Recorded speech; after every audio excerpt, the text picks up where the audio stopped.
Hi everyone, thanks for joining our webcast. Today we're pleased to present Lean Startup 101. I'm Melissa Tinatigan, Executive Producer of the Lean Startup Conference, happening December 8 to 12 in San Francisco. Visit leanstartup.co for more information. Our speakers today are Janice Fraser and Sarah Milstein. Janice Fraser, a senior consultant at Pivotal Labs, is a globally recognized leader of Lean Startup methodology and the founder of Luxor, the leading provider of coaching products for startup founders worldwide. Janice is a serial entrepreneur, designer, and advisor to early-stage companies. Prior to starting Luxor, Janice was a founding partner of Adaptive Path and served as the company's first CEO. Sarah Milstein is CEO and co-founder with Eric Rees of Lean Startup Productions, the media company behind this webcast and behind the Lean Startup Conference, which Sarah and Eric co-host. A few housekeeping notes. We'll take questions from the audience via the live chat.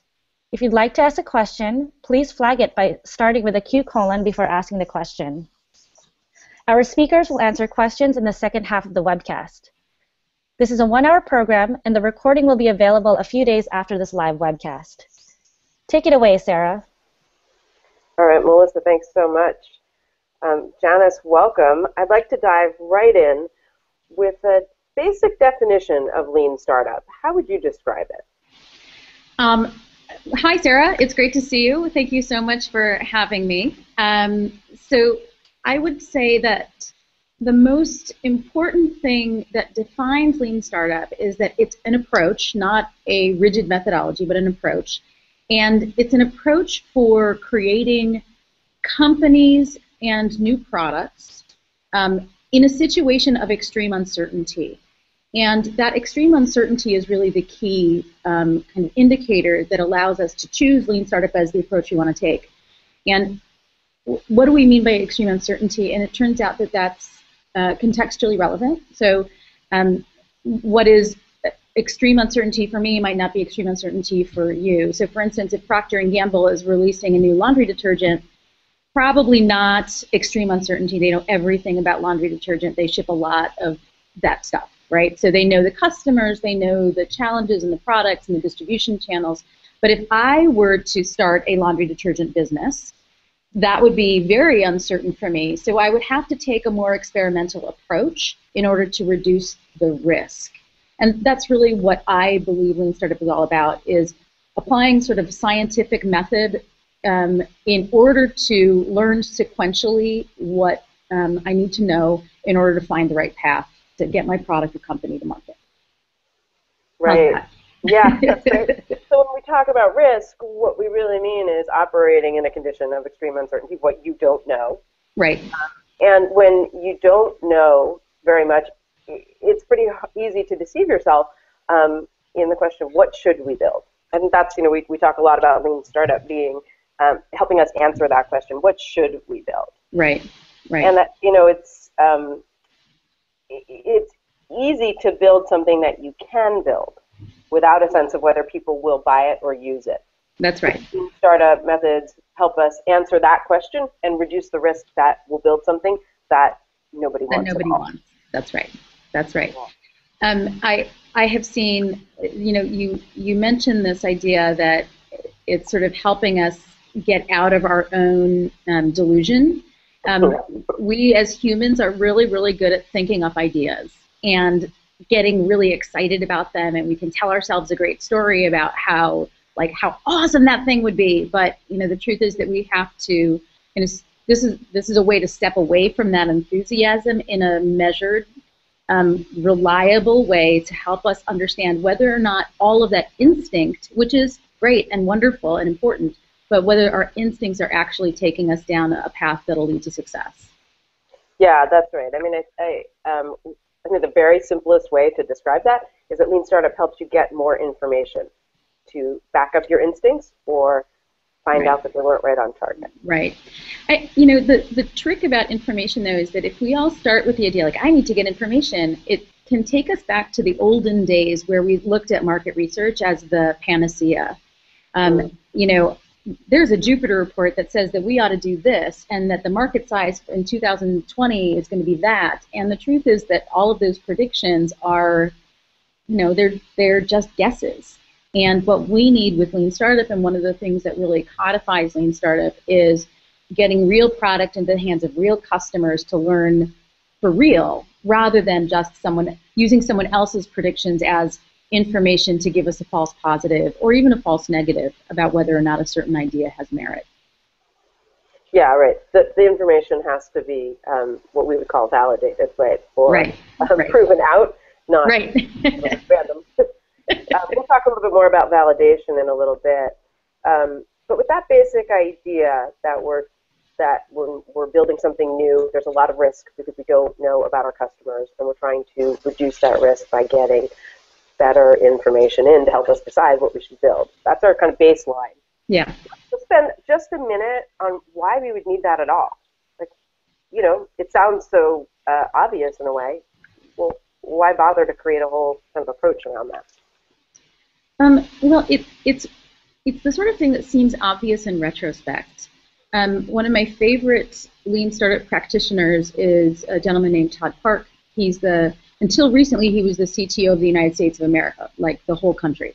And he says that when he first encountered Lean Startup as a set of ideas, it was as if Eric Ries had x-rayed his body and seen all the broken bones from his two startups, which were incredibly successful. Like, he took two companies public, both of them valued well over $1 billion. Like, he really knows, like, he is what we would consider to be a hero, a victory story, right, in the startup space. And yet, he lived all of these pains. And it's like this concept is so obvious in retrospect, but when you're going through it in real time, when you're going through it for the first time, it's really not obvious. There are many, many ways to live in denial as a startup founder. So yeah, getting a real product into the hands of real customers in the real world is the sort of thing that is deceptively hard to do. Yeah. Absolutely. Many of us have had that experience. I would say, too, that the new product development process that most of us learn is the idea that you've kind of got like a vision for something, and that you might be at a standalone startup at a very young company. You could be in new product development, as you said, at Procter & Gamble, at a very big company. If you're building something new, the thing that we've all learned is you've got a vision for it, you're going to build it, you're going to market it, and people will buy it. Right. And so many of us have had the experience of working on projects, whether it was a software project or a very big physical item or a service that we were designed for many people that nobody bought. You build it and nobody came. And you might have spent months or years, thousands or millions of dollars, and didn't learn until the very end when you launched the thing that nobody was interested or not enough people to justify that investment. So one of the ideas of Lean Startup is to help us shortcut that and start getting information in much earlier about who wants, whether anybody wants, and who would want what you're building, or how you can build something that meets your vision and customer needs at the same time that you might not have realized at the outset. Absolutely. Well, and this applies not just to these huge projects and huge companies. What to Procter & Gamble or to the United States government might seem like a gigantic risk. That is gigantic.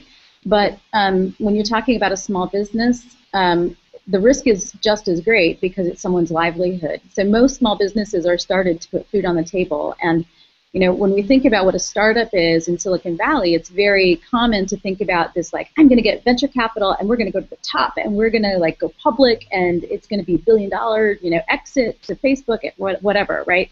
So, but the truth is that even when you're building a smaller company, the situation of extreme uncertainty can indicate that Lean Startup is a good way to go. And I actually have one example, and this is an interesting case because it's someone who I met because they came through our Luxor program. He was one of the founders of a company called Diaspora, which was the biggest Kickstarter. It was the first Kickstarter campaign to get like $250,000 in funding. And they worked really hard on what they thought was going to be a Facebook killer, and they got lots and lots of press, and someone's writing a book about them and all of this. And that company never did it. Like, it didn't go anywhere. There were many problems with it. And the founder of that, one of the 4 guys that started that company, is now doing what amounts to a small business. They employ 6 people. The company's called BackerKit, and what they do is fulfillment for people doing Kickstarter campaigns. So all of those T-shirts that you get and whatnot. And he used a lean startup approach. And he has no real, as far as I know, no aspirations to make it a gigantic company and to raise a bunch of money. He just wants to have a really nice life. So he employs 6 people. He does experiments. They do A/B testing. All of these ideas of MVPs and pivots and all of this jargon that we hear. He's employing those techniques to mitigate the risk and to get real in his own mind about whether there's market acceptance for products that he's bringing to market. And it turns out there is, and they're doing really well. And Lean Startup has been helping them to grow their company and to know whether the investments they're making in hiring new people and adding capacity and that sort of thing are actually helping, or whether it's not helping. And he's learning, this effort worked great, this one did not. This experiment was a success. This experiment told us that we needed to go another direction. Right. I mean, that's an excellent. There was somebody in the chat stream was just asking if there are any case studies of small businesses using Lean Startup, and that's a perfect example. Yeah. And then, as you mentioned, it's also used very large scale in like the U.S. government. Yeah. So let's get a little deeper in here. Let's have a quick discussion of description of the general process. Can you walk us through that? Sure. So, it's hard to say that there's a process, because really you need to understand all the different you need to be able to recognize the moments where a certain technique or tool will be helpful. So the concept, we have a cycle diagram that we talk about of build, measure, learn. And I come from the design world long ago in my previous life. And we talked about think, make, check. And it's the same process. The idea is that whether you start with think or you start with build, what you want is to get to a thing that you can actually put into someone's hands. And that thing can and probably should be very, very small. And so build, measure, learn means that you make a thing, you put it out to the real world, you see what happens with it for real, and then you use that insight to inform the next thing that you're going to make, and you do that over and over. And there's one exception to that, where sometimes you have to kind of go backwards to go forwards. You have to go what do I want to learn? How would I measure that? And what do I need to build in order to get that learning? So you start with the learn part and you set an objective. And often we talk about that as an experiment and a hypothesis. So, what do I need to learn? I formulate that as a hypothesis. I figure out how I might learn that, and then I build that thing and see what happens. And that gives me the next piece of information so that then I can take the next step forward. Okay, so let's get an example going. Okay. What's Great. something that we might be trying to build around? Yeah. Okay, so I had a company called 100 Plus. It was a venture-funded startup that came through Luxor. And they had this huge aspiration. So the first thing that we always did is say, okay, why are you doing this company? What is that big vision? What's your delusion bubble, right? What bubble are you living in that makes you willing to take this enormous risk of starting a company? And their big, aggressive goal was to make the American people healthier by reducing smoking and increasing weight loss, right? That is an untestable aspiration. So we needed to break it down. So what they did is they did this experiment. They decided that the first thing they needed to do was find out whether they could get people to enter data into their mobile phones about behaviors that we all consider to be negative, like smoking, like drinking, like eating junk food, right? Could they inspire people to do that? So that was their big behavioral hypothesis, that they felt if they couldn't even get that done, they didn't have a chance of making this company happen. So they did a 5-week experiment. They actually built an application and took it to South by Southwest a few years ago. And the application was a tiny, tiny version of their big vision. It used humor to get people to enter how much they had to drink the night before. So if you ever go to South by Southwest, whether it's for music or interactive or whatever, it is a big drunken party. There are parties every night. People drink a lot.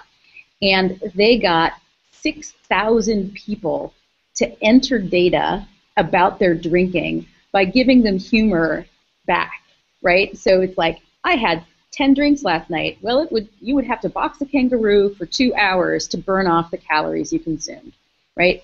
And so they did that experiment. They got people to enter data. They did it using humor. These were two of their big hypotheses. One was that humor would work, and two was that they could get people to enter data on their mobile phones about negative behaviors. So that's a way, and they did that in 5 weeks with a core team of like 4 people. And so for them, they have this huge goal that they would need to raise millions of dollars of funding, but they were able to do this scaled down test. That actually is a pretty big experiment, but it shows how you can kind of smallify the problem, really break the problem down, get something into people's hands, and then really learn from it. Do you know what their hypothesis was going into South by? How many people they thought they would get? So actually a quantitative target. They beat their quantitative target. There was another wrinkle here. There was another layer to this experiment, what they wanted to see. So they were able to check the box. Yes, we can get people to enter this data. Yes, they're using humor to do it. So they had a hypothesis. It was less than 6,000. They had a hypothesis like 3,000, and so they doubled it. So that sounds like awesome. The next thing, though, their engine of growth is virality, and they were not able to get people to share that data. So they had one positive check mark and one negative check mark. So yes, people will do it, but no, they won't share it. And ultimately, the sharing was what limited the capacity of the company to grow. Okay, interesting. Did that answer your question? Yeah, I mean, I was looking for quantitative in part because we do have an idea about experiment design. Right. And when you're running an experiment, one of the things that's really easy to do is say, here, we're going to set this up because we have an idea, we have a theory or a hypothesis. We think that when we launch this feature, customers are going to behave in a certain way. And we're going to put it out there and see what happens. Right. And pretty consistently, if you don't have a hard line for what you really think and there's not a quantitative sense of what's going to happen, it's very hard to learn because you can't fail or succeed if you're just seeing what happens. Right. And so drawing a line in the sand, that's why I was asking about that particular thing. But let's go for another example. How about? Well, actually, let me say a little bit about that, drawing a line in the sand. You know, we've coached like 50 companies in a really deep way through this kind of lean startup cycles process, and we find that it can be a real stumper. You know, how will I know if it's any good? Well, you don't, right? But what we started to get people to do in designing their experiments was to play out, if we got this number, if we say we got 3,000 people to download this app and use it, how does that plug into our business model, and does that business model make sense, and what would we need to do? So sometimes it feels more comfortable to do one experiment as a baseline and then run it a second time as we call it an intervention. If I do this change, can I change that number? And so we begin to measure numbers over time. And here we get to one of the other ideas about metrics. What are good metrics versus not good metrics? And a good metric is always one that you can deliberately change through some intervention, either in the product or the marketing or through some action that you do. You can make that number go up, and you can compare, it was like this before and it's like this now and it'll be like this again, so that as you get better at doing your experiments and as you get better at predicting, that sense of numeracy, that sense of like, here's what it should be, gets better.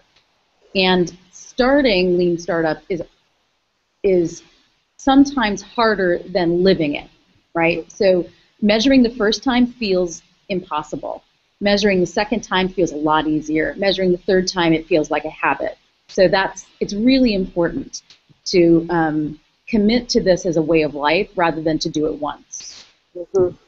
Right. People sometimes call that an iterative process. That's right. It just means like lather, rinse, repeat. You're going to take the information you just got and rebuild based on what you just learned, and you keep doing that. It's continuous learning. That's right.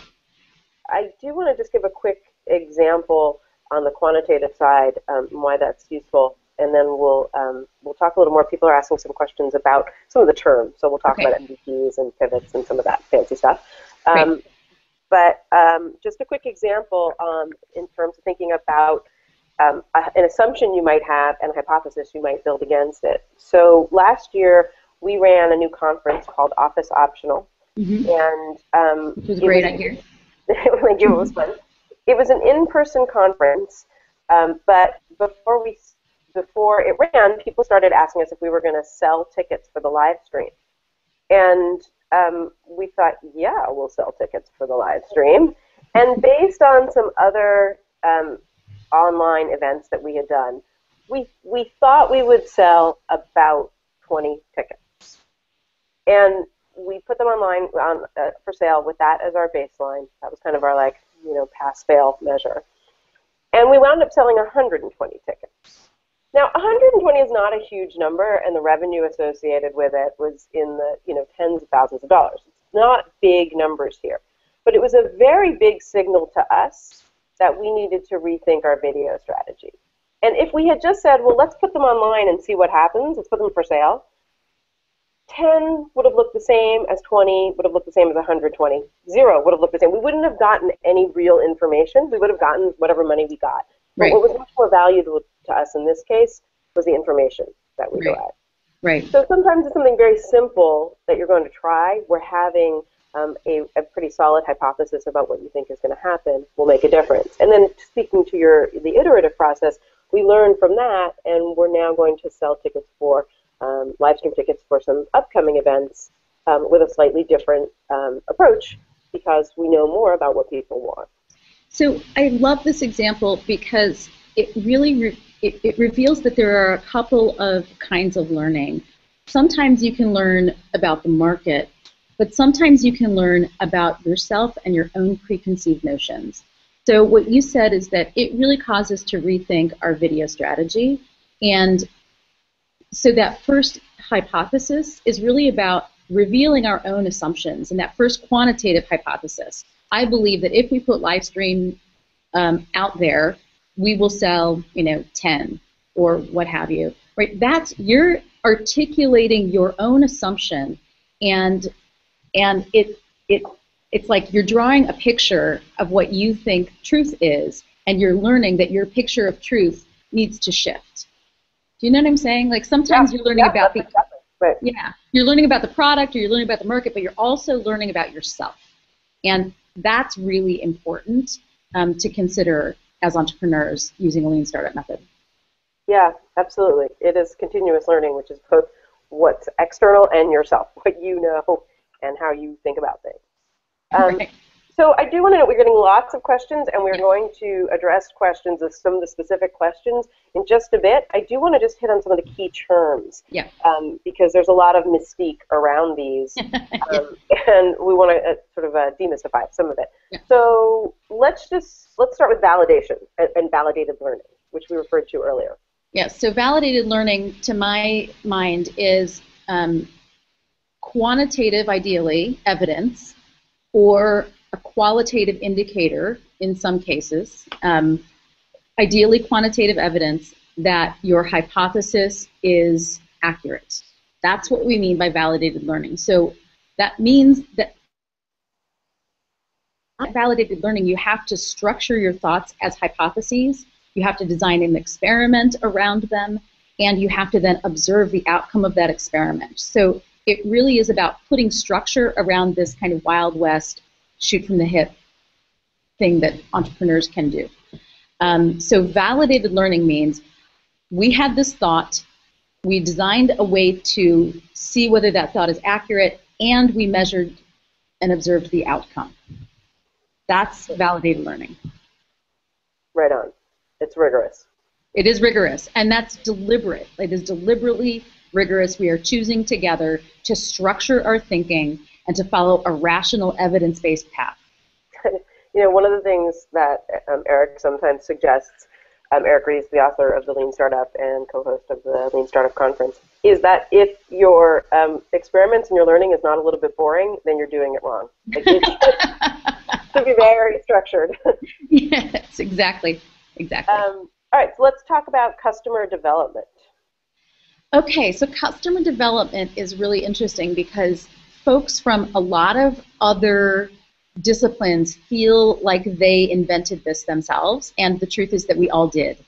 There's some convergent evolution happening here. So customer development is a process by which we go out into the world, seek out people who have the behavioral profile or the profile of the kind of customer we think would like or use the product that we're thinking of. And instead of validating whether they want that product, what we do is we learn about them. What do they do? Why do they do it? What problem do they have? How are they solving that problem now? What needs do they have? How would we delight them, right? So we set aside our product assumptions for a while, and we simply open our minds and learn about them, right? So this matches how consultative selling works. This matches how user experience research works. This matches ethnography. So there are a lot of analogs to this process. Customer development has the added component of actually translating that sort of ethnographic insight toward a market outcome. So customer development actually does also add the business aspect rather than simply what is the user-centered needs, right? So it's not just design thinking, it's not just empathy, it's design thinking and empathy applied to a business problem and validating whether or not there's a market for this business. Yeah, I think that's great. So let's keep moving. I want to weigh in, but I also want to get to all these great questions. I know. Two more things we're going to define. Let's define MVPs and then pivots, and then we'll start getting into questions. So MVP is obviously a biggie, and people are always really wondering, what are they and how do we use them? So the first thing to know about an MVP, MVP stands for the words minimum viable product. And what's important in practicing an MVP type approach is that you think about ways to smallify the problem. So if I want to have a wedding cake in August and I have $40 and 4 hours on Saturday, I'm not going to go mix up a bunch of, a big massive cake batter. Instead, I'm going to go make a cupcake. And a cupcake is not a cupcake unless it's frosted. And the best cupcake is pretty, right? So a cupcake is a teeny tiny version of the much larger, more complicated vision of the wedding cake, right?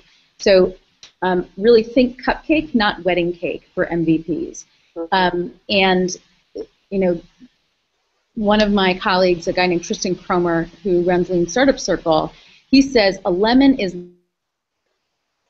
MVP for lemonade. And what he means there is that you have to actually deliver on the value proposition. Like say you want to have a lemonade empire where you have frozen lemonade in the freezer cupboard of every Whole Foods in the nation. Right? You don't start by making, by getting a whole box of lemons. You start by making one good pitcher of lemonade, right? So it's an MVP is not just a terrible version of the product. It is not a version that has no user experience. It's not a version it's not a cupcake without frosting, and it's not a vat of cake batter.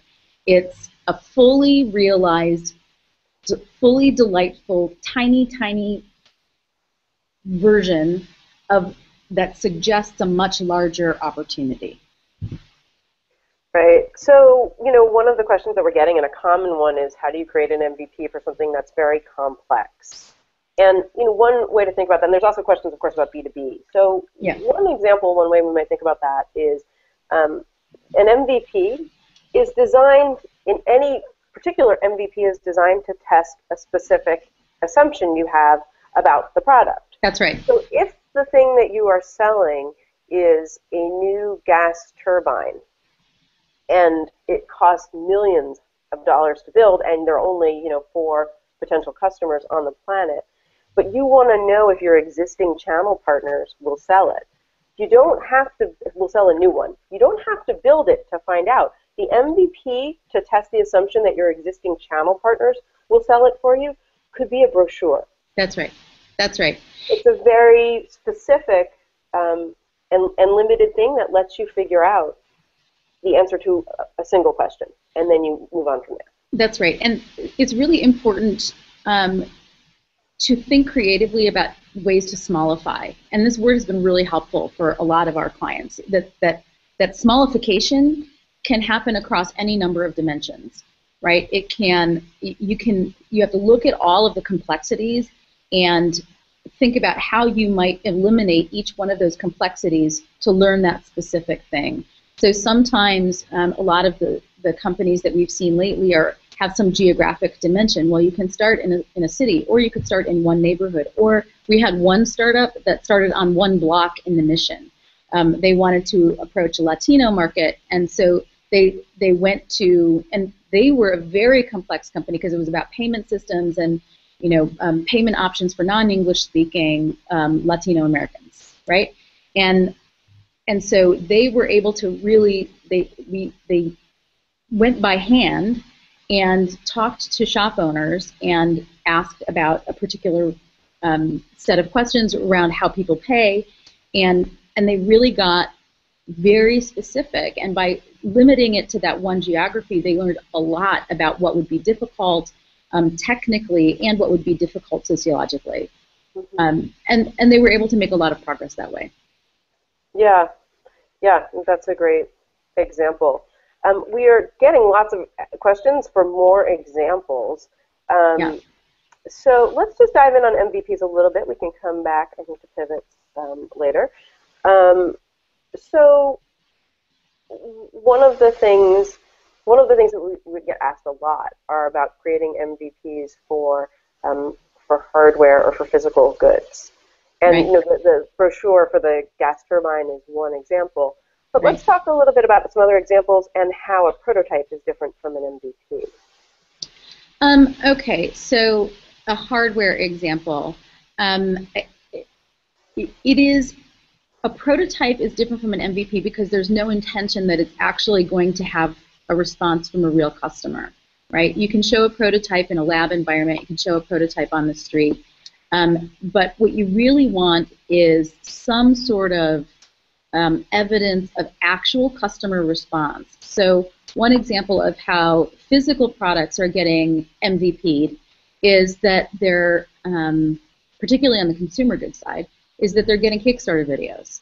And what makes that an MVP and a valid experiment is that you're actually asking people to get out their wallets. The hardest thing to do is to get someone to pull out their wallet and to pre-buy the thing, right? And so that's real evidence that the consumer is interested in that product, right? So there's a hydroponics company that did really awesome stuff with kitchen gardens, and they launched it all on Kickstarter, and it was successful beyond their wildest dreams. They had no idea how to fulfill it, and now that is those products are being distributed in mass market retailers like Target. Another company that I want to go to as an example that I think is lovely, really lovely, is Quirky. Are you familiar with Quirky? Yeah, why don't you explain to everybody what it is? Yeah, so Quirky, it is like household consumer goods, pretty much anything that can be made out of molded plastic, and they have the community create, like you or I could submit a sketch for a concept that says, I think that we should have a butter keeper that works like this, and we sketch it out on a napkin and we can submit it. And then their community helps to price it, they help to design it, and by having community participation, they're actually getting real evidence of real consumers, and then you can buy it, and then that designer makes the money.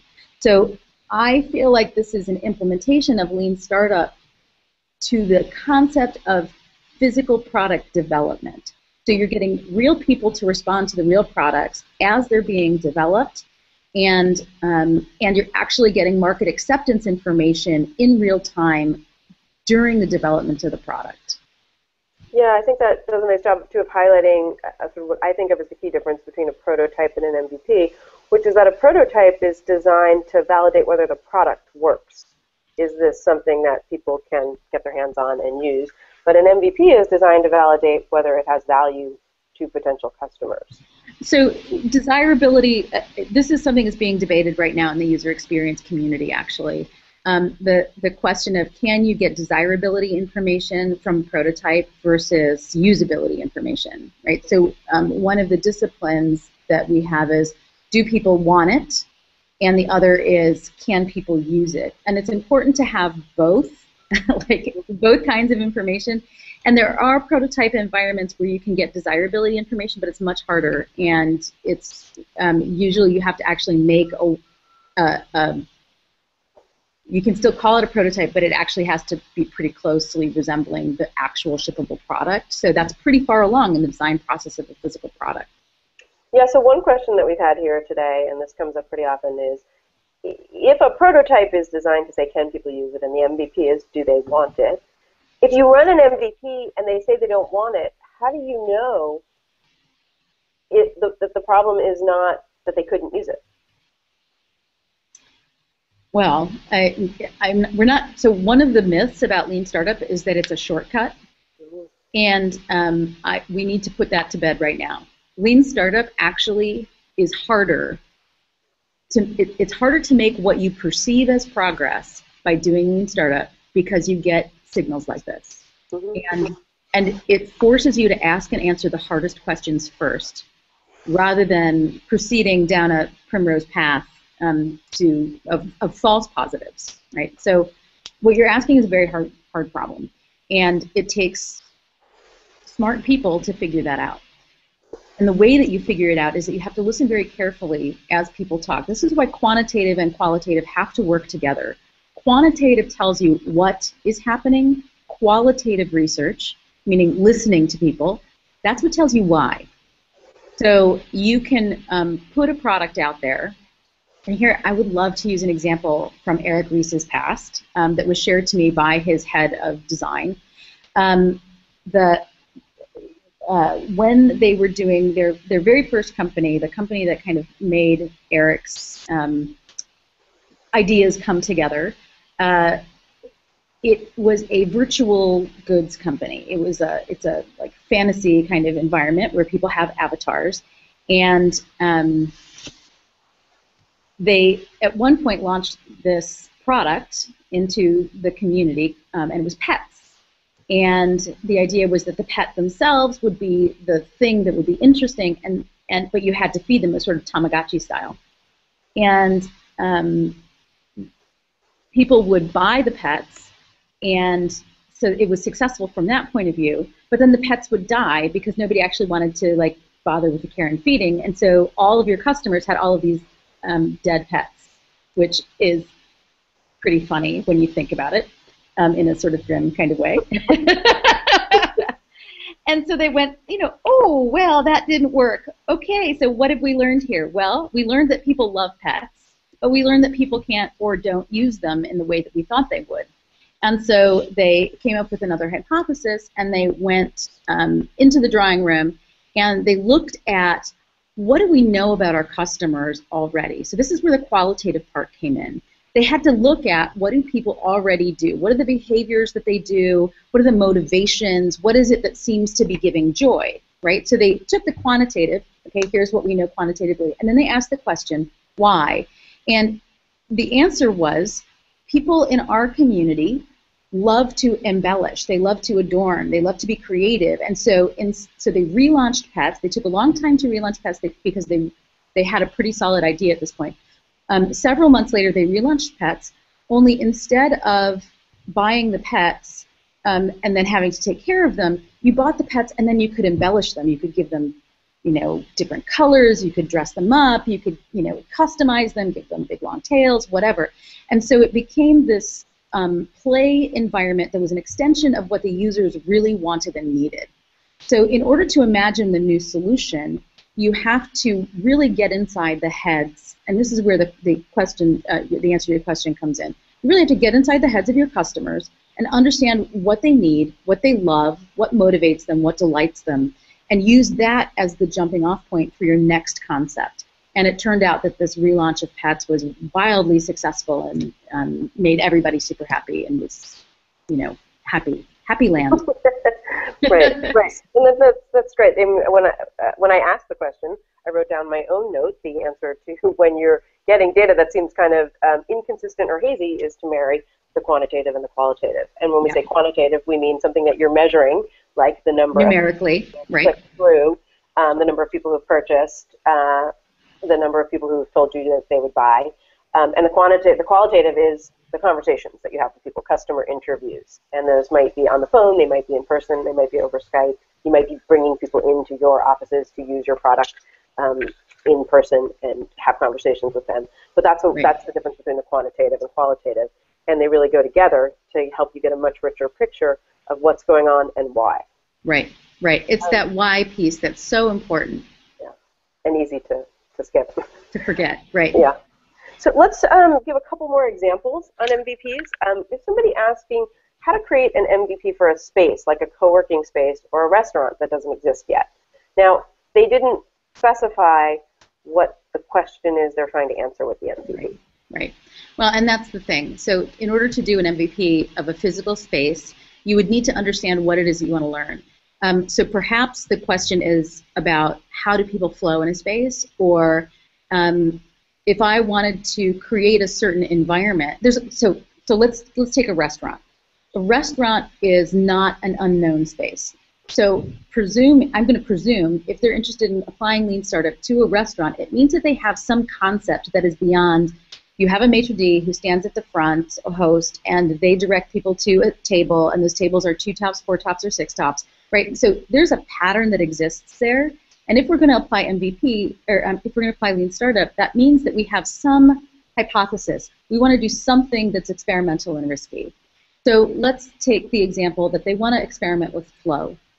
And flow is about how people move through the space, how people can interact with one another, and maybe that's how the servers interact. Maybe it's how the sommelier or the whatever servers interact. So what you can do, so you could MVP that in a number of ways. If it were me, I might start experimenting with flow at dinner parties. Right? I might say, I'm going to host a dinner party, and I'm going to experiment with a couple of things. And so I host a dinner party for 20 people, and I create my hypothesis around how the servers are going to flow with the customers, and we'll see if that works. And then perhaps I would go to a meetup, and I would direct flow around meetup. So I would find ways to simulate the environment, and I would learn from how real people interact in those real situations. You can buy out an existing restaurant for a night, and you can arrange the tables however you want, right? Like these are things that you can do that simplify the complexities. So the complexities of starting a restaurant. We've all watched Restaurant Wars, probably on the Food Network show, right? There's 2 teams create a restaurant overnight. Anyway, it's on Top Chef. Regardless, and that's a really complex situation with many, many things that can go wrong. So what you need to do is simplify that set of complexities, eliminate all of the variables except the one that you want to learn about that night, right? So tonight I want to learn about flow. Tomorrow night I'm going to learn about servers. The next night I'm going to learn about menu. Right? And so you simplify the problem set, and then you find places where you can implement your ideas in a structured environment that isolates that variable so that you can learn. Yeah. So I would take this one in a different direction, because maybe the thing that you're trying to learn is whether the food idea that you have is going to take off. And again, you can do the things that you just suggested. You can buy out a restaurant for the night and try it. But, sort of a classic way that people do this is to, you start cooking for your friends and family and your neighbors, and you bump up to a food truck, and you're running out of a food truck, and the food truck becomes a way that you're testing the market for the particular thing you want to create. That's very separate from the space and those kinds of questions. And we don't know in this case what the person was asking, but it's a good example that an MVP, there isn't really like an MVP for a restaurant, because an MVP is designed to test a question you have. So what's the question about the restaurant or the co-working space? Right. And then how does the MVP help you answer that? Right. All right, so we've got plenty more questions here. Let's just take a little bit of a jump over here and take a step back, actually. Somebody asked, how do you build a hypothesis? What's the best practice for that? That's interesting. Yeah. So we have a way that we do it, and I like to say that an experiment has three parts: the hypothesis, the instrument, the thing you're going to do, and then the measurable outcome, right, the indicator. And that hypothesis being the first thing, we suggest that people start with the words, "We believe that, ... And because when you start with that, it predisposes you to a couple of things that are really important. One is you're making a positive assertion. We believe that Korean tacos are a good idea. We believe that people will love Korean tacos. So in there you have people, and we can probably get more specific about that. So we believe that 25-year-old tech guys at lunchtime will enjoy a Korean taco. Okay? So that's a very specific and measurable thing. And it can get even more specific. So we believe that 25-year-old tech guys in South Park will enjoy Korean tacos at lunchtime. Okay, so you put a person in a context with the thing, the testable thing, the idea. So Korean tacos being the testable thing here. So the person is we like to have personas, so it's a hypothesis about a person, which we can validate separately. You have the person and you have the thing, but it's phrased as a positive assertion, and it must be quantitatively verifiable. You must be able to say, we gave it to 50 people. Of those, 27 walked away, 5 loved it, all the rest didn't like it. That's a clear outcome, and that is a successful experiment. So one of the things that I want to emphasize here is that a successful experiment is not one that validates your assumption. A successful experiment is one that delivers a clear outcome. The only failed experiment is one where you go like, meh, I don't really know what it means. Yeah. Right? So you want to design your experiments, and therefore you want to design your hypotheses such that you will know very clearly whether it is a positive or a negative outcome on your hypothesis. Mm-hmm. Right. So you can't say, you can't say, do people like it? Right. You really should say, do people buy it? Right. I think that's a great phrasing, that a failed experiment is one where you didn't learn. Yeah. So you have to structure the hypothesis, the thing that you are testing, in a way that whatever comes back, you will have a sense of what to do next. Yeah, and I've actually found that people can get really wishy-washy about the word learn, right? So we even try to get, like, what does learning mean? And this gets back to your, like, setting a goal, setting an objective, a quantitative objective. If it is above this quantitative objective, then that means X. And if it's below that quantitative objective, it means Y. The more we can get clear about those things before we run the experiment, the more we will have new insights for going forward. Right, right. All right, so let's talk about a couple things here. We're getting a lot of questions about two areas. Doing customer development and customer ID for B2B companies. A couple of people have asked in particular about small and medium-sized enterprise B2B. And we've also had some questions about big vision kinds of projects like life sciences, where the product cycles can be a decade or more. Right. So let's take those one at a time and talk about how we think about customer development and experimentation in those contexts. Let's talk about the B2B side first. Sure. So customer development, and I'm sorry, what was the second thing? Identifying customers and then doing customer development and experimentation. And getting validation. Okay. So in B2B, it is important that it is even more important that you get very skilled at listening to people, and that you get very skilled at identifying what piece you want to learn of the puzzle. So I think that with B2B, some of the challenges that I've heard with B2B are that you can't sell a thing because it's a big complex system and it's a very centralized sales funnel and they're going to make a big buy all at once, right? So when you have, it's not a consumer application where you have a lot of little purchases and you can get a lot of little responses. So there are several ways that I've seen this tackled successfully. One way is that by getting really clear on which part you think is the riskiest assumption. So this, step one, what are all the assumptions? List them. Step two, choose the riskiest assumption that if this is not true, it will kill my company. I will have no future. Okay, so that's where you start. You get really, really, really specific with that. And then you say, okay, this is the riskiest assumption. So for instance, I am going to create a single sign-on service for all of to unify all of the Google and other cloud type services, Google, Expensify, TripIt, whatever, all that kind of enterprisey, but not like SAP level enterprise, all the small and mid-sized business, right? That actually is the profile of a company that I worked with 5 years ago called Okta.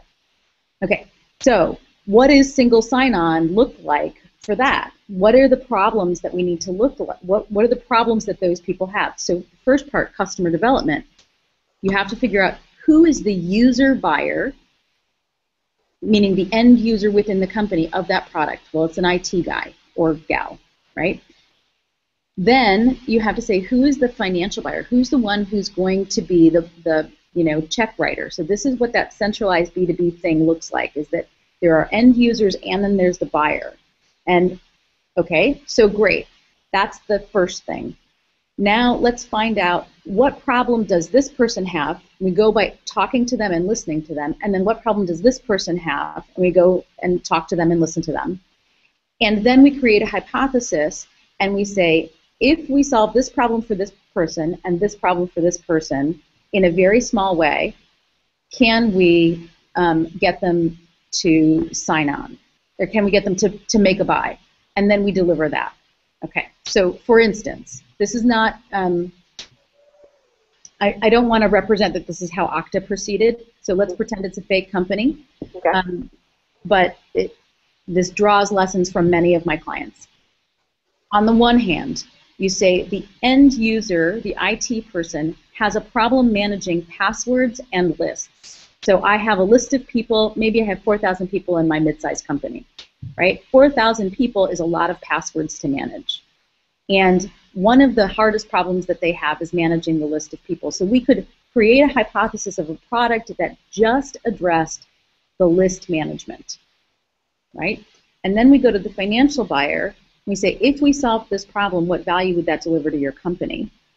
Right? That's a classic sales question. If I solve this problem, what value would it deliver? Right? And then we think about whether or not even solving that most basic layer of the problem would have value. And you see whether people will buy that or not. And then you add on. So you start with this thing, and then you do this thing, and then you do this thing, and then you do this thing. There's an image that I like to draw, and it's scope and fidelity. And if you have scope on one axis and fidelity on the other, meaning feature richness, right? Then over time, you increase in scope and you increase in fidelity, and you do that sequentially. And so you can take your product to market in that kind of a way, right? So you get 5 customers. So one of the questions is about market validation. So what is, I often say, well, how many customers do I need to have for my B2B product in order to say that I've got traction?